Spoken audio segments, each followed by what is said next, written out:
The Acting Ranking Member Franken, thank you for holding this hearing to consider these nominations today, all of which are very important, but I'm here in particular to introduce Dan Brouillette, who has been nominated as Deputy Secretary of the Department of Energy. And it's an honor to introduce him and to see his beautiful family, a large, beautiful family. Dan hails from my hometown of San Antonio, also known as Military City, USA. And although he may tell you he's not a native Texan, he did get there as fast as he could. And let me also say, Dan is glad to have his wife, Adrienne, here and all of their children. And of course, it's always been a pleasure. The one thing that always impresses me about Dan and his wife is just how incredibly well-behaved your children are. You all have done really well.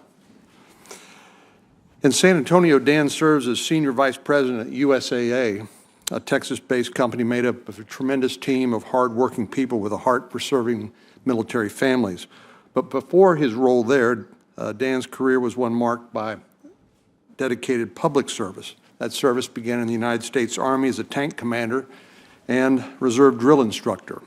After serving 8 years in the Army, Dan didn't want to give up on government service, so he became a legislative director on the House side for 8 more years, learning the ins and outs of Congress, which will serve him well in his new role. Later, he was nominated by President George W. Bush to serve as Assistant Secretary for Congressional and Intergovernmental Affairs at the Energy Department, a job that requires a keen understanding of how to get the executive and legislative branches on the same page to achieve results.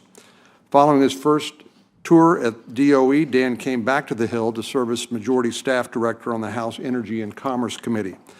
And most recently, Dan served on Louisiana's Mineral and Energy Board for 3 years.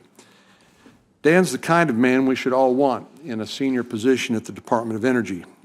He doesn't just have policy chops, but he also knows the executive branch can work in tandem with Congress to produce good results for the American people.